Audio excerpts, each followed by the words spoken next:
India is not a good country for doing a business. Business करने के लिए भारत इतना अच्छा देश नहीं है।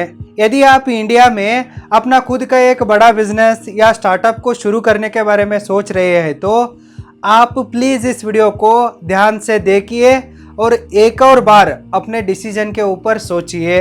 भारत बिजनेस करने के लिए इतना अच्छा देश नहीं है। मैं क्यों ऐसा कर रहा हूँ, इसके लिए भी एक बहुत बड़ा कारण है।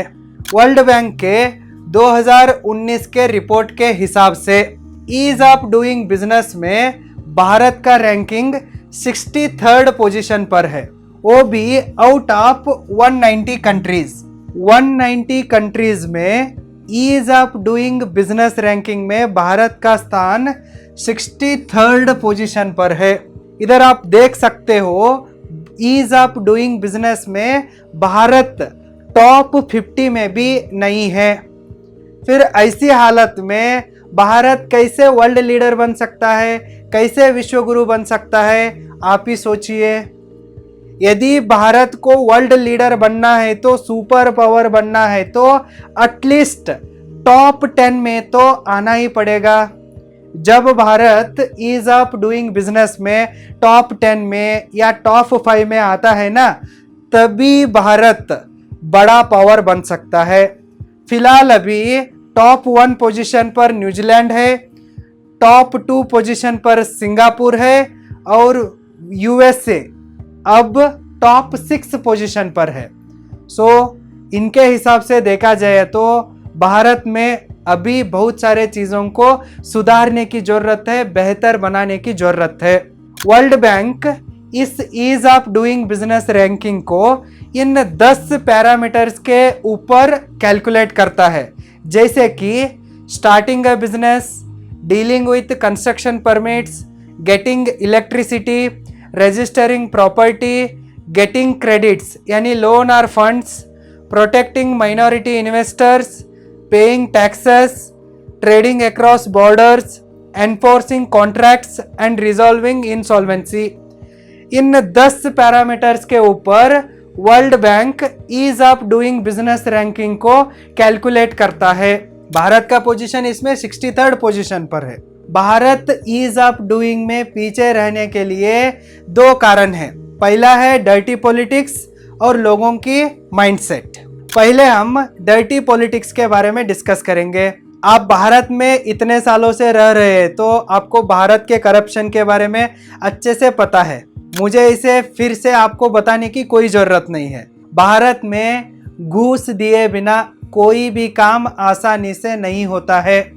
यदि आपको भारत में बिजनेस करना है तो बहुत बड़ा बिजनेस नहीं है, छोटा बिजनेस खोलना है तो भी, एक दुकान खोलना है तो भी आपको परमिशन लेने के लिए और लाइसेंस लेने के लिए, बिजनेस लाइसेंस लेने के लिए घूस देना पड़ता है। फिर इसके बाद ऑफिस का, बिल्डिंग का, फैक्ट्री का कंस्ट्रक्शन करना है तो उसके लिए परमिशन चाहिए, तो नहीं तो किसी और तरह का परमिशन चाहिए तो भी आपको घूस देना पड़ता है। बिजली विभाग को भी घूस देना पड़ता है।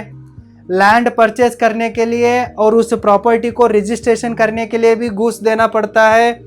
और यदि आपको बिजनेस लोन चाहिए तो बैंक मैनेजर्स को और मंत्रियों को भी घूस देना पड़ता है, सरकार को भी घूस देना पड़ता है, सीएम पीएम को भी घूस देना पड़ता है, सारे पॉलिटिकल पार्टियों को चंदा देना पड़ता है, तभी आपको बड़े मात्रा में फंड्स और बिजनेस लोन्स मिलते हैं। और भारत में जितने भी स्टार्टअप्स के स्कीम्स हैं ना, वो सब स्कैम्स है, बोगस प्रोग्राम्स है।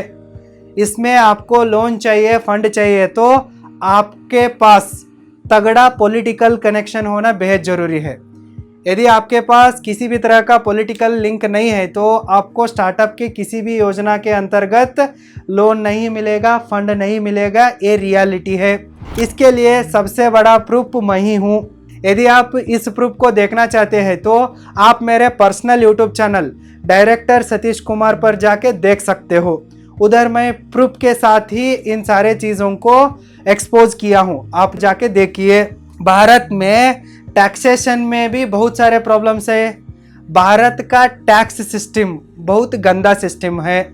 भारत का टैक्स सिस्टम किसी लूट से कम नहीं है, क्योंकि आपके ऊपर क्या जिम्मेदारी है? सबसे पहला 18% जीएसटी को वसूली करके गवर्नमेंट को देना चाहिए, हर एक प्रोडक्ट से और हर एक सर्विस से। और उसके साथ आपको 32% कारपोरेट टैक्स भी देना पड़ेगा। और इतना सब होने के बावजूद भी बिजनेस ओनर को, कंपनी के मालिक को 30% पर्सनल टैक्स को भी देना पड़ेगा। 18% GST, 32% corporate tax, 30% personal tax, इतना सारा हैवी टैक्स को देने के बावजूद भी आपको क्या मिलता है? आपको घंटा मिलता है, कुछ नहीं मिलेगा। इसके बदले में आपको हमेशा आईटी और ईडी राइड्स का डर दिखाया जाता है, आपको हमेशा डराया जाता है। आपसे चंदा लेने के लिए सारे पॉलिटिकल पार्टियां आपके छाती पर चढ़ती है। ये है इंडिया में रियलिटी। भारत में बिजनेस करना इतना आसान नहीं है। मैं सिर्फ बड़े बड़े कंपनियों के बारे में नहीं बात कर रहा हूँ, एक छोटा बिजनेस कर रहे हैं तो भी वो भी इतना आसान नहीं है। आउट ऑफ बॉर्डर जाके बिजनेस करना छोड़िए, आप भारत के बॉर्डर के अंदर भी बिजनेस करना इतना सेफ नहीं है, इतना आसान नहीं है। क्योंकि एक स्टेट की व्हीकल को दूसरे स्टेट के पुलिस पकड़ते हैं और सारे डॉक्यूमेंट क्लियर होने के बावजूद भी, सारा काम लीगल होने के बावजूद भी पुलिस दिन दहाड़े हफ्ता वसूली करती है। और इस तरह का हफ्ता वसूली करने में कर्नाटक की पुलिस नंबर 1 है, क्योंकि कर्नाटका पूरे देश में करप्शन में नंबर 1 है। ये सिर्फ कर्नाटक का हाल नहीं है, भारत के सारे स्टेट का पुलिस भी यही काम करती है। जब दूसरे राज्य के नहीं, सिर्फ दूसरे जिले का एक व्हीकल उनके जिले में आ गया तो भी उससे पैसा लूटती है, दिन दहाड़े हफ्ता वसूली करती है। और भारत के सारे स्टेट्स में गुंडे लोग अपना अपना एक संगठन खोल के बैठे हैं। कुछ लोग धर्म के नाम पर संगठन खोल के बैठे हैं, कुछ लोग जात के नाम पर संगठन खोल के बैठे हैं, कुछ लोग भाषा के नाम पर संगठन खोल के बैठे हैं, और कुछ लोग राज्य का डेवलपमेंट करता हूं बोल के राज्य का नाम पर ही संगठन करके बैठे हैं। इन लोगों का काम क्या है कि जितने भी उधर कंपनियां आती है ना, उनको डरा के धमका के पैसा वसूली करना। पहले ये सब लोग आके आपसे हफ्ता मांगते हैं, चंदा मांगते हैं। यदि आप देते हैं तो बहुत अच्छे हो, आप कितना भी क्राइम करो चलता है। यदि आप नहीं देते हैं तो आपको ये लोग धर्म विरोधी, जात विरोधी, भाषा विरोधी, राज्य विरोधी घोषित करते हैं और आपके ऑफिस के ऊपर आके अटैक करते हैं। ये सब लोग गुंडे मवाली लोग ही है। इनमें से किसी को भी किसी भाषा के ऊपर, किसी राज्य के ऊपर, किसी तरह का डेवलपमेंट, धर्म जात के ऊपर किसी भी तरह का प्रेम नहीं है। ये सिर्फ और सिर्फ गुंडे लोग हैं। इनका काम क्या है? पैसा लूटना है। ये लोग क्या बन के बैठे हैं कि धर्म का ठेकेदार बन के बैठे हैं और भाषा का ठेकेदार बन के बैठे हैं। इनका सिर्फ काम क्या है? लोगों के बीच में विष को फैलाना, झगड़ा करवाना और अपना फायदा उठाना। राज्य के बीच में झगड़ा लगाना, भाषाओं के बीच में झगड़ा लगाना, जात और धर्म के बीच झगड़ा लगाना और अपना फायदा उठाना। भारत का रियलिटी ये है। इसी कारण की वजह से, इस डर्टी पॉलिटिक्स की वजह से भारत में बिजनेस करना इतना आसान नहीं है। इसी कारण की वजह से ईज ऑफ डूइंग बिजनेस में भारत का रैंकिंग दिन प्रतिदिन घटता जा रहा है। और इसके लिए एक और कारण है कि भारत का लोगों का माइंडसेट, भारत में लोगों का माइंडसेट थोड़ा अलग ही है, क्योंकि उनके पास पैसा ही नहीं है। वो लोग पैसे कमाने के बारे में सोचते भी नहीं है और उनका फाइनेंशियल लिटरेसी सिर्फ 27% है और युवा लोगों को रोजगार भी नहीं है। इसकी वजह से भारत में लोग कैसे सोचते हैं कि क्वालिटी कैसे तो होने दो, खराब प्रोडक्ट तो दिया तो भी चलता है, लेकिन मुझे सस्ता में चाहिए, नहीं तो फोकट में चाहिए। भारत के लोगों को वैल्यू क्या होती है, क्वालिटी प्रोडक्ट क्या होती है, क्वालिटी सर्विस क्या होती है, इससे कुछ लेना देना नहीं है। उनको हर चीज़ सस्ते में चाहिए, नहीं तो फुकट में चाहिए।